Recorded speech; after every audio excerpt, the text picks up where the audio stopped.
It's a genuine thrill for all of us and an honor to introduce our guest tonight. Please welcome the 44th President of the United States, Barack Obama, ladies and gentlemen.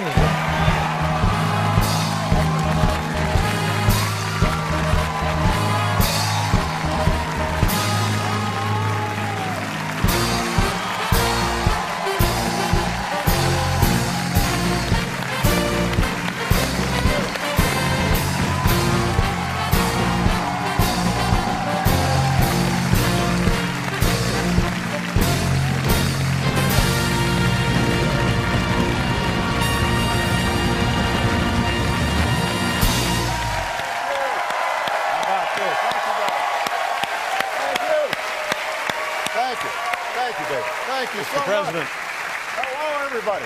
So we decided there wasn't going to be any fancy camps during the summer or anything. They basically just goofed off all summer, which I couldn't do.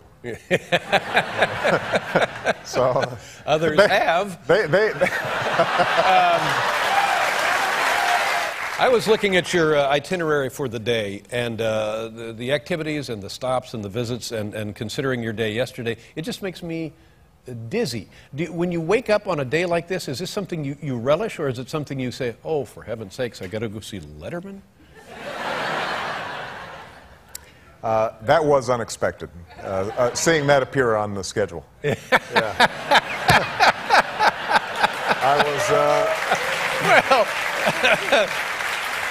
Yeah, that's one of those where, you ask your advisors, who's responsible for this? Yes, exactly right. And everybody kind of looks down, and they pull out their BlackBerries. But I will say that nobody's accountable. I started noticing when they would have these the town hall meetings, and there was vitriol and general animosity and anger and shouting and pushing and just unsavory behavior reported. Now, I don't know if it was generally speaking, but it would be reported here and there. And then within the last week, a couple of days ago, Jimmy Carter started talking about this behavior and was speculating that perhaps this unease or poor decorum was because people was rooted in racism.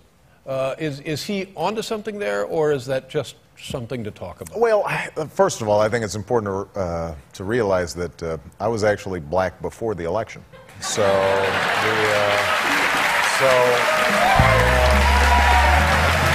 really, this is true. This is true. So, how long have you been a black man?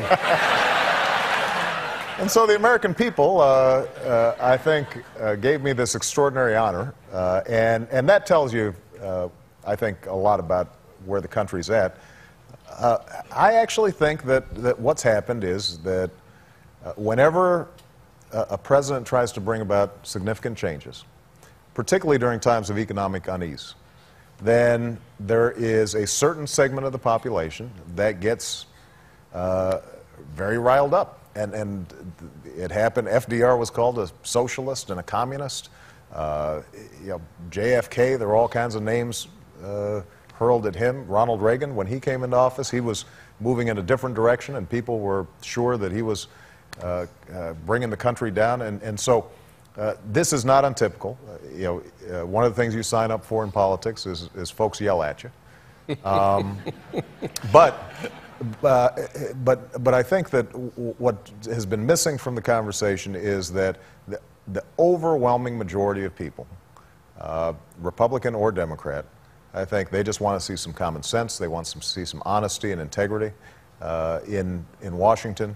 I think they're turned off by the shouting and the yelling, and they expect more from their public elected officials. And so that's something that I want to... Well,